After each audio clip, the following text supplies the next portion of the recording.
The cold wind howled across the icy surface of Titan, carrying with it the kind of silence that only exists in the deepest corners of space. "Dr. Alex." Chen pulled his thick coat tighter around his shoulders as he stepped out of the research stations. Main door? He had been working at the remote facility for almost 2 years now, studying the strange life forms that somehow managed to survive in this frozen wasteland. Alex was a quiet man in his early 30s, with kind eyes behind wire-rimmed glasses and a passion for discovering new things. He had volunteered for this isolated assignment because he believed that somewhere out there, beyond Earth, life existed in forms they couldn't even imagine. Most people thought he was crazy for wanting to spend years alone on a moon so far from home, but Alex didn't mind the solitude. In fact, he preferred it. That morning started like any other. Alex was checking the automated sensors that monitored the area around their station, and one of them began beeping frantically. The screen showed something unusual, a heat signature about 3 miles away from their location. It was moving, which was strange because nothing should be alive out there in those temperatures. Alex grabbed his emergency kit and headed out in the station's snow vehicle. The journey across the frozen landscape was bumpy and cold, but his curiosity kept him going. As he got closer to the location, he could see something dark against the white snow. It looked like a large piece of metal, twisted and smoking. When he finally reached the spot, Alex couldn't believe his eyes. It was definitely some kind of spacecraft, but unlike anything he had ever seen before. The metal had a strange, almost organic quality to it, and it seemed to shimmer even in the dim light. Part of it had been torn open, probably during whatever crash had brought it here. Alex approached carefully, his heart pounding with excitement and fear. He called out, not really expecting an answer, but hoping that maybe, just maybe, someone had survived the crash. To his amazement, he heard a weak voice coming from inside the wreckage. "Help. ... Please. ... The voice was soft and definitely female, but there was something different about it. The words seemed to echo in a way that human voices don't, and they carried a musical quality that made Alex feel strangely calm and curious at the same time. He carefully climbed through the opening in the spacecraft, using his flashlight to see inside. The interior was filled with a soft blue glow coming from what looked like control panels, but the technology was completely foreign to him. In the center of the small space, he found her. She was lying on what appeared to be some kind of sleeping platform, and Alex's first thought was that she looked almost human. Almost, but not quite. Her skin had a pale, silvery quality that seemed to catch and reflect light in impossible ways. Her hair was long and white, but it moved as if it were floating in water, even though there was no breeze inside the craft. Most striking of all were her eyes. They were larger than human eyes, a deep violet color that seemed to hold depths Alex couldn't understand. When she looked at him, he felt like she was seeing right through him, understanding things about him that he didn't even know about himself. "Are you hurt?" Alex asked, kneeling down beside her. She tried to sit up but seemed very weak. I've been traveling for so long," she said in that strange musical voice. "My ship, it is damaged. I cannot go home." Alex helped her to her feet, and he was surprised by how light she felt, as if her bones were made of something much less dense than human bones. She was tall, maybe 6 feet, and moved with a grace that seemed almost like floating. "My name is Alex," he said. "I'm from the research station nearby. We can help you." She looked at him with those deep purple eyes, and Alex felt something strange happen in his chest. It was like a warm feeling spreading through his whole body, making him feel more alive than he had in years. "I am Zara," she said, and even her name sounded like music. "I am from a world very far from here, my people. ... They sent me on a long journey, but something went wrong." As they made their way back to Alex's vehicle, Zara moved carefully, as if every step took great effort. She kept one hand on his arm for support, and Alex noticed that her touch felt different from human contact. It was cooler, but somehow more intense, as if energy was passing between them. During the ride back to the station, Zara told Alex more about herself. She explained that her homeworld was called Zarian, and that her people had been watching Earth for many years. They had learned human languages by listening to radio and television signals that had traveled through space. "We are very curious about your kind," she said, looking out at the frozen landscape. "You are so different from us, but also similar in some ways." Alex was fascinated. Here was proof that life existed beyond Earth, sitting right next to him. In his snow vehicle, he had dreamed of this moment his entire career, but he had never imagined it would happen like this. When they arrived at the station, Alex helped Zara inside and showed her to one of the spare rooms. The station was small, designed for a team of 6 researchers, but currently only Alex and 2 other scientists were living there.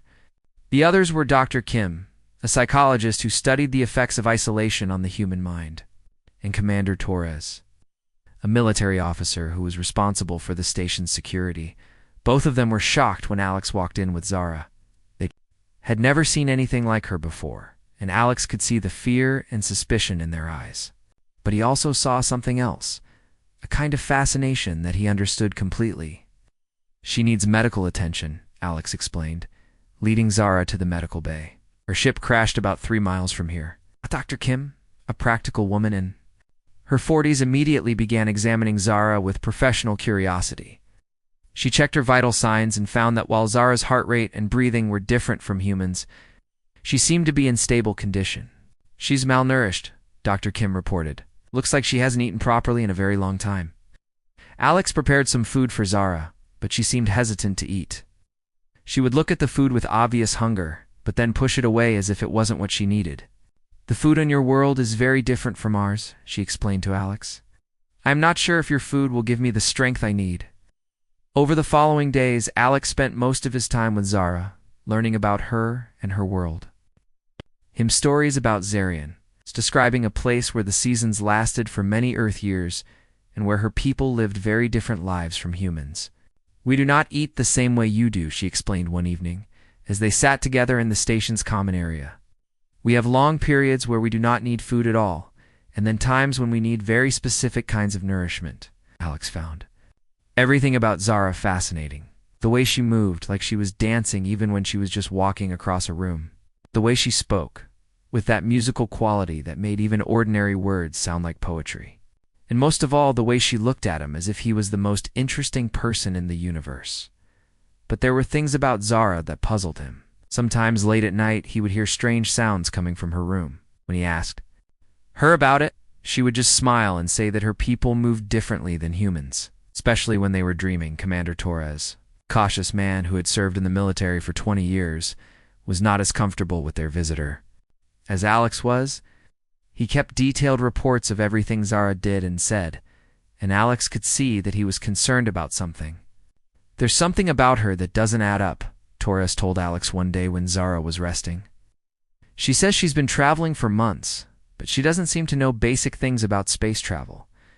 And have you noticed how she never really answers direct questions about her technology or her people?" Alex had noticed, but he didn't think it was important. He figured that Zara was probably just being careful about sharing information about her advanced civilization. After all, humans might not be ready to understand technology that was thousands of years ahead of their own. What Alex didn't realize was that Zara had been watching him just as carefully as he had been watching her. She studied the way he moved, the way he spoke, and most importantly, the way he looked at her. She could sense his loneliness, his deep desire to discover something meaningful in his life, in his growing attraction to her. And deep inside, something ancient and powerful was beginning to wake up in Zara, something that had been sleeping during her long journey through space, waiting for the right moment, the right person to reveal itself. As the days passed, Alex found himself thinking about Zara more and more. Even when he was working on his research or talking with the other scientists, part of his mind was always wondering what she was doing, what she was thinking, and when he would see her again. He told himself that his feelings were just natural. Curiosity about meeting someone from another world. But deep down, Alex knew that something much more powerful was happening. Something that would change his life forever, though he had no idea just how dramatically that change would come. 3 weeks had passed since Zara's arrival, and something was changing. Alex could feel it in the air, like the electric tension before a storm.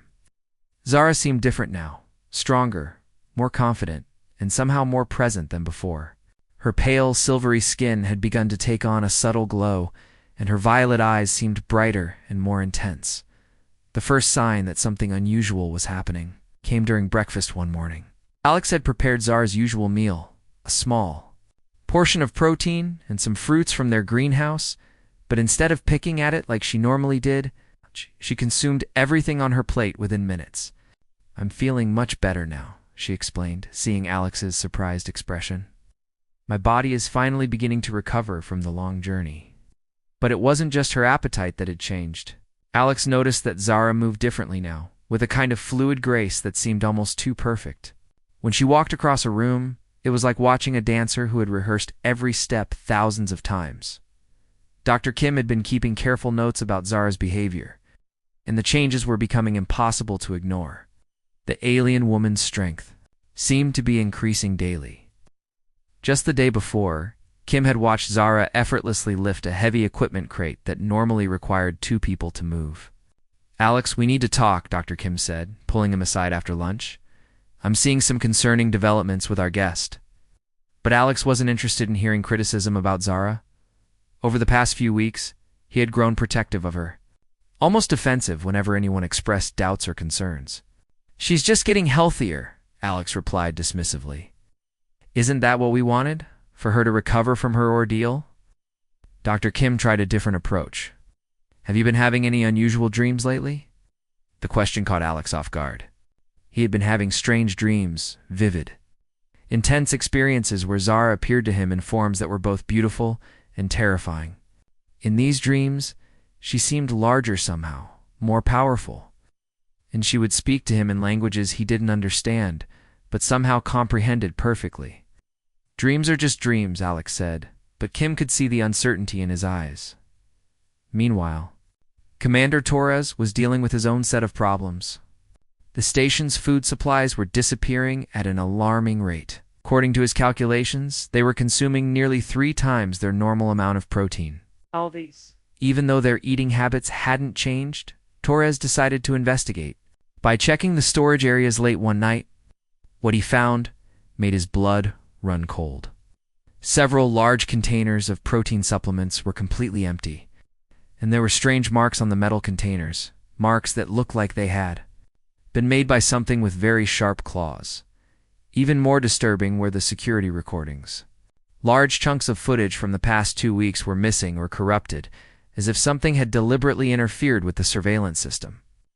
The few clear images that remained showed normal activity during the day, but the nighttime recordings were full of glitches and static. Torres tried to share his findings with Alex. His friend seemed unable to process the information. It was as if Alex's mind simply rejected any evidence that might cast Zara in a negative light. "You're being paranoid," Alex told him. "Maybe there's something wrong with the storage system. These facilities are old, and equipment breaks down all the time." But Torres knew equipment failure when he saw it, and this wasn't it. Something was systematically draining their resources, and he was beginning to suspect what, or rather, was responsible. The situation became even more bizarre when the station's small research animals began disappearing. They kept a few rabbits and mice for biological experiments, housed in secure enclosures in the lab. One morning, Dr. Kim discovered that 3 rabbits had vanished completely, leaving behind only empty cages with no sign of how they had escaped. "The locks weren't broken," Kim reported to Torres. "It's like they just ... disappeared." Torres examined the cages himself and found something that made his stomach turn. There were tiny scratches on the metal floor of each cage, and what looked like traces of some kind of acidic substance that had partially dissolved the metal. That night, Torres made a decision that would change everything. He set up a hidden camera in the laboratory, one that wasn't connected to the main security system. If something was taking their research animals, he was going to find out what it was, while Torres was setting up his secret surveillance. Alex was having another one of his strange conversations with Zara. They were sitting together in the station's observation deck, looking out at the frozen landscape of Titan through the large windows. "Do you ever miss your homeworld?" Alex asked. Zara was quiet for a long moment, and when she spoke, there was something different about her voice. It carried harmonics that seemed to resonate in Alex's chest, making him feel both calm and excited at the same time. "I miss the great gatherings," she said. "On my world, we come together for special celebrations that happen only rarely. It is a time of ... intense connection and sharing." Alex found himself leaning closer to her, drawn by something he couldn't quite understand. "Tell me more about these gatherings." Zara's violet eyes seemed to glow in the dim light. "They are times when we truly become one with those we care about most. It is the deepest form of love and connection that my people can experience." As she spoke, Alex felt a strange tingling sensation throughout his body. It was pleasant, but also somehow unsettling. It's like being drawn toward something powerful and unknown. What Alex didn't realize was that Zara was studying his reactions carefully, watching how his pupils dilated when she spoke in certain tones, noting how his breathing changed when she moved closer to him.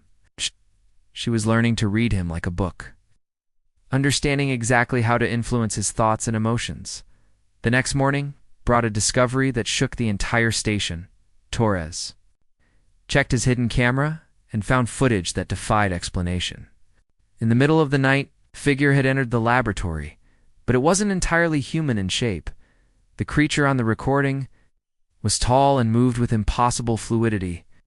Its limbs seemed longer than they should be, and when it turned toward the camera, Torres could see eyes that reflected light like mirrors.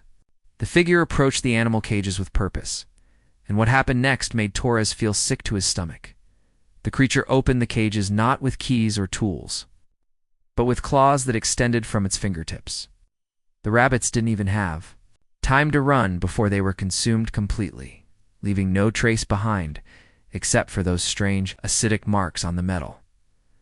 But the most terrifying part of the recording was when the creature turned directly toward the hidden camera, as if it knew it was being watched. For just a moment, the face was clearly visible. Torres recognized the features immediately. It was Zara, but not the Zara they thought they knew. This version of her was larger, more predatory, with skin that seemed to shift and change texture, like it was made of living metal. Her mouth opened wider than any human mouth could, revealing rows of sharp teeth that gleamed in the laboratory's emergency lighting.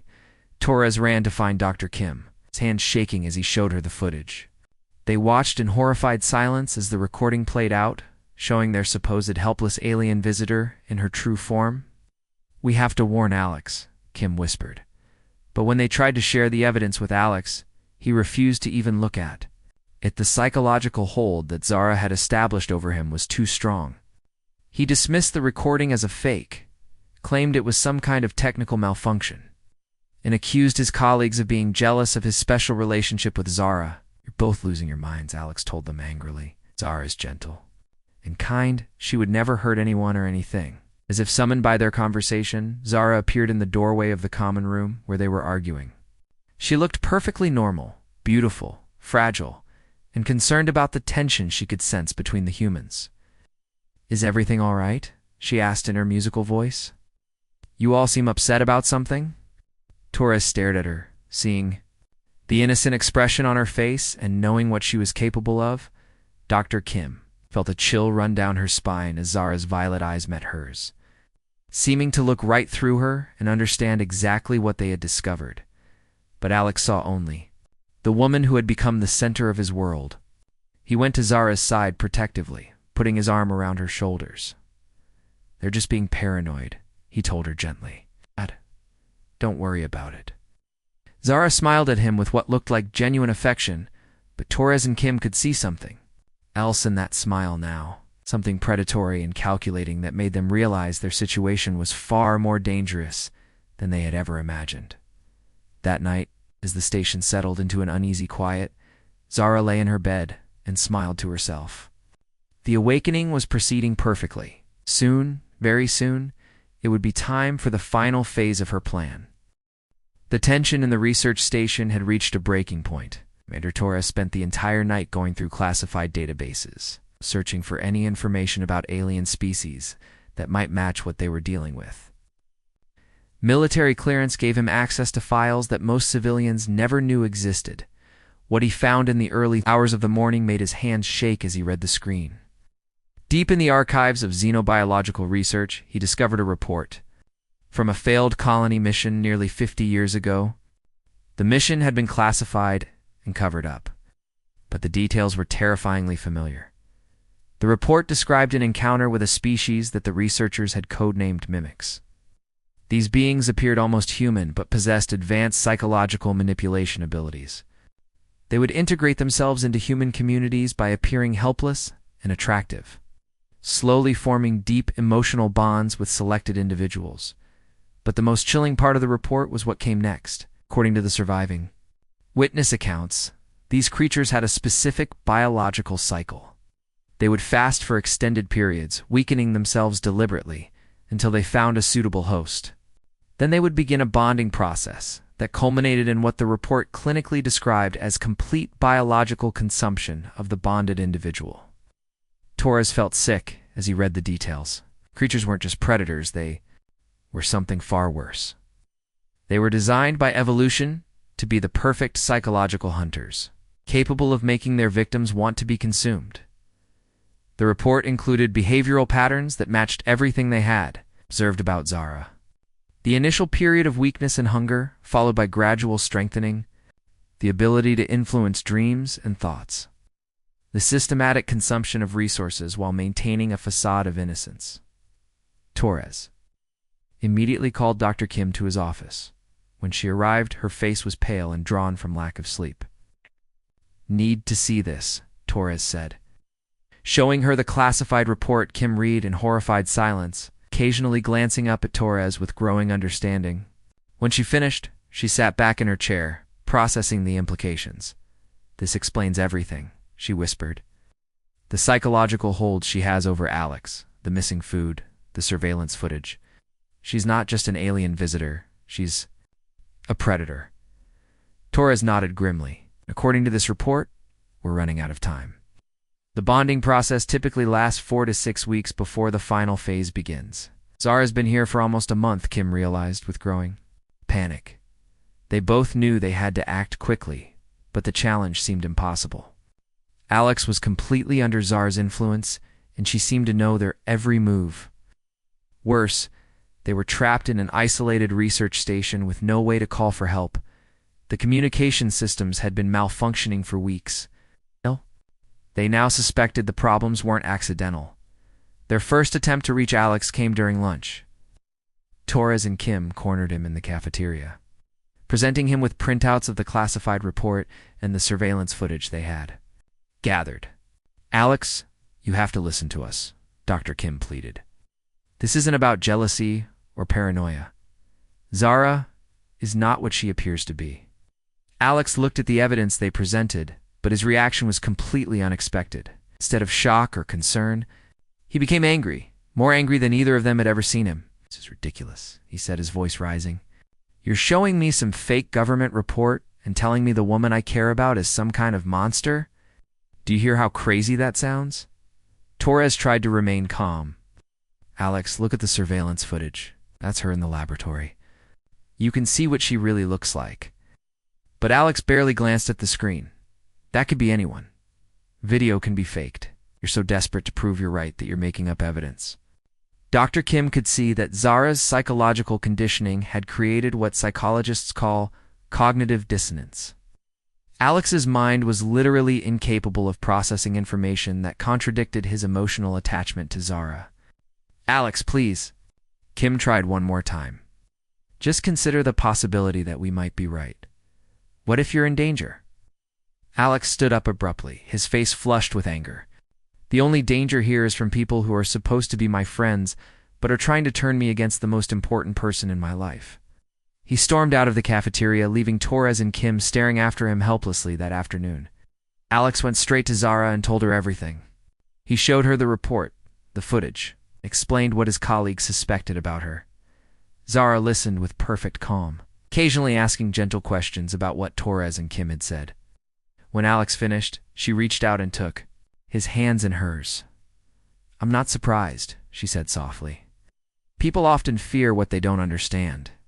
Your friends see me as a threat because they don't comprehend the deep connection we share." As she spoke, Alex felt that familiar warm sensation spreading through his body. Her touch seemed to wash away all his doubts and concerns.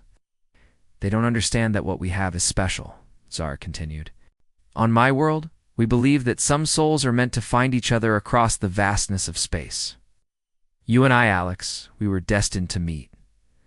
Alex felt tears forming in his eyes. "I know," he whispered. "I've never felt anything like this before." Zara smiled, and for just a moment, Alex thought he saw something different in her expression. Something that might have been satisfaction or triumph. But the feeling passed so quickly that he convinced himself he had imagined it. Meanwhile, Torres and Kim were making desperate preparations. They had tried and failed to repair the communication systems, which seemed to suffer new problems every app. Time they made progress. They were truly isolated, with no way to call for help. "We need to find a way to break her hold over Alex," Kim said as they worked frantically in Torres's office. "How do you break psychological conditioning this advanced?" Torres asked. "Everything we try just makes him more defensive." Kim had been thinking about that problem all day. In the report, it mentioned that the creatures use some kind of psychic influence. Maybe if we could disrupt that somehow. ...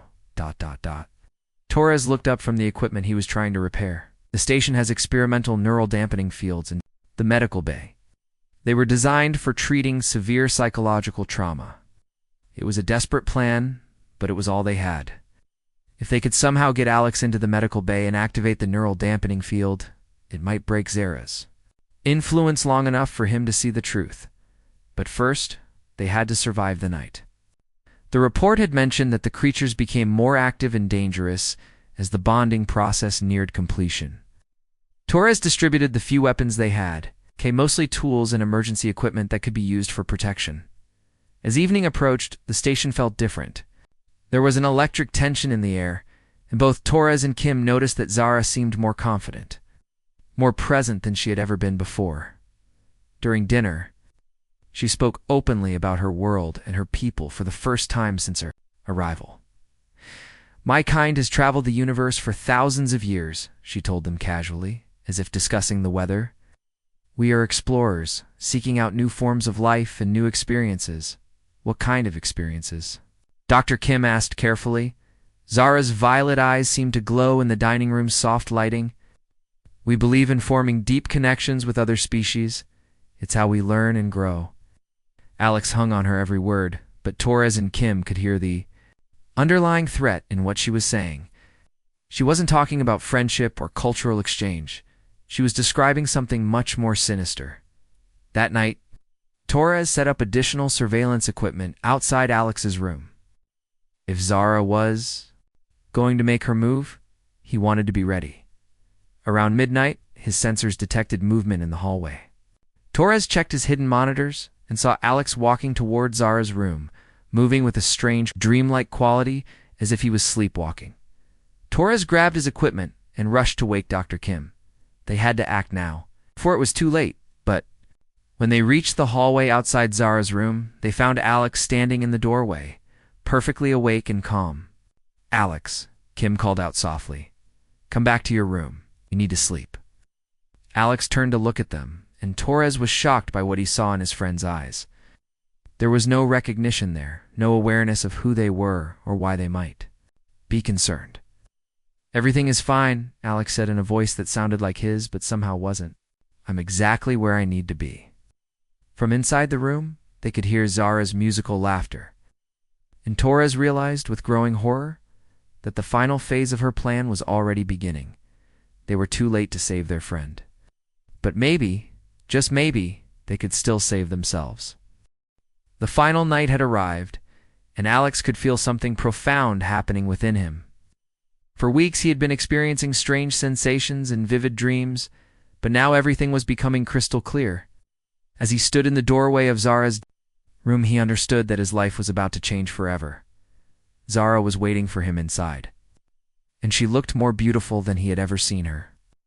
Her silvery skin seemed to glow with an inner light, and her violet eyes held depths that made him feel like he was falling into another universe. When she smiled at him, Alex felt a peace he had never experienced before. "Come in, my dear Alex," she said in her musical voice. "It's time for us to complete our bond." Alex stepped into the room, closing the door behind him. He could hear Torres and Dr. Kim calling his name from the hallway, but their voices seemed to come from very far away, like echoes from another world. "They don't understand," Alex said, though he wasn't entirely sure why he was speaking. "No, they don't," Zara agreed, moving closer to him. "They see only with human eyes, limited by human fears. But you, Alex, you have always been different. You have the vision to see beyond the ordinary." As she spoke, Alex began to notice changes in Zara's appearance. She seemed taller than before, and her movements had a flowing quality that was both graceful and somehow predatory. Her skin appeared to shift and shimmer, as if it wasn't quite solid. But instead of fear, Alex felt only fascination. This was what he had been waiting for his entire life, a chance to experience something truly extraordinary, something that would make all his years of loneliness and isolation meaningful. Meanwhile, the hallway, Torres and Dr. Kim were making their final desperate attempt to save their friend. Torres had activated the station's emergency neural dampening field, hoping it might disrupt Zara's psychological hold over Alex. Double quotes, "Alex, can you hear me?" Dr. Kim called through the door. "Something is happening to your mind. You need to fight it." For just a moment, Alex paused. The dampening field was creating a strange buzzing sensation in his head, and through it, he could hear his colleagues more clearly. Memories began flooding back, his life before Zara, his research, his dreams of making important scientific discoveries. Alex started to say, his hand reaching toward the door. But Zara moved quickly, placing her hand on his shoulder. The moment she touched him, the clarity vanished, replaced by that warm, comfortable feeling that had become so familiar. "Don't let them confuse you," she whispered. "They want to keep you trapped in your old life, but I'm offering you something infinitely better." Alex turned back to her, and as he did, he saw Zara's true form for the first time. She was magnificent and terrifying, larger than before, with skin that rippled like liquid metal and eyes that seemed to hold the light of distant stars. Her mouth had changed too, revealing rows of crystalline teeth that caught the light and threw it back in dazzling patterns. But instead of horror, Alex felt overwhelming love and acceptance. This was who Zara really was, and she had chosen to share her true self with him. It was the greatest honor he could imagine. "You're beautiful," he whispered. Reaching out to touch her transformed face, Zara's expression softened with what seemed like genuine emotion. "And you, dear Alex, are the most perfect soul I have encountered in all my travels across the stars." Outside the room, Torres was trying a different approach. He had found the emergency override codes for the station's systems and was attempting to flood Zara's room with bright light and loud sounds, hoping to disrupt whatever was happening inside. The lights blazed, and alarms began wailing throughout the station. For a few seconds, the sensory overload seemed to break through Zara's influence, and Alex felt a moment of complete awareness. In that instant, he understood everything. He saw the classified reports Torres had shown him, remembered the surveillance footage, and realized exactly what Zara was and what she intended to do. The knowledge hit him like a physical blow, and he staggered backward toward the door. "Help me," he called out weakly, his hand fumbling for the door handle. But even as he spoke, Alex could feel Zara's influence returning. It was like a warm tide washing over his consciousness, making the fear and panic seem foolish and unnecessary. "Why do you fight what your heart knows is right?" Zara asked gently. "You have been lonely your entire life, searching for meaning, for purpose. I am offering you the chance to become part of something greater than yourself." Alex's hand fell away from the door. She was right, wasn't she? He had always felt like an outsider, someone who didn't quite fit in with the rest of humanity. His colleagues thought he was obsessed with his work. His family back on Earth rarely contacted him, and he had never formed the kind of deep connections that other people seemed to find so isolating. But with Zara, he felt complete. She understood him in ways that no human ever had. She saw his dreams, his fears, his deepest desires, and she accepted all of it. "What happens next?" Alex asked, though part of him already knew the answer. Zara moved closer to him, her transformed appearance somehow becoming more beautiful with each step. We become one, Alex. Your essence, your memories, your dreams, they will live on within me. And when I create new life, you will be part of that creation. You will achieve a kind of immortality that humans can only dream of. The rational part of Alex's mind knew this meant his death, but somehow that knowledge seemed unimportant. The idea of becoming part of something cosmic and eternal was far more appealing than continuing his isolated existence in the hallway. Dr. Kim was crying as she listened to the conversation through the door. She could hear the acceptance in Alex's voice and knew they had lost him. "We have to get out of here," Tora said grimly. "If she completes this process, she'll be even stronger. We won't stand a chance." But Kim couldn't bring herself to abandon Alex, even though she knew there was nothing more they could do. Inside the room, Alex made his final choice. He looked into Zara's alien eyes and saw not a predator, but a being who had traveled impossible distances to find him. In all the vastness of space, out of all the billions of possible worlds and countless life forms, she had chosen him. "I understand now," Alex said softly. "I've been waiting my whole life for this moment." Zara smiled, and in that smile was both tenderness and an ancient hunger that had driven her species across the galaxy for millennia. "Then let us begin," she whispered. The lights in the station flickered and dimmed as something profound and irreversible began to take place. Outside, Torres and Kim made their final decision to flee, knowing that by morning, nothing would be the same. Hours later, as the first pale light of Titan's distant sun began to filter through the station's windows, an eerie silence fell over the facility. The emergency alarms had stopped, the lights had returned to normal, and everything appeared peaceful. In Zara's room, she sat quietly, looking more beautiful and radiant than ever before. Her appearance had returned to the familiar humanoid form. That had first captivated Alex, but there was something different about her now. She seemed more substantial, more present, as if she had absorbed energy and vitality from an unknown source. Alex was nowhere to be seen. 3 days later, a rescue ship arrived at the station in response to an automated distress signal. The crew found the facility clean and seemingly normal, with no signs of struggle or violence. Torres and Dr. Kim were discovered in the emergency shelter, alive but deeply traumatized, telling an incredible story that the rescue team found difficult to believe, of Alex. There was no trace except for his personal belongings and research notes. The official report listed him as missing, presumed dead in an accident involving the station's experimental equipment.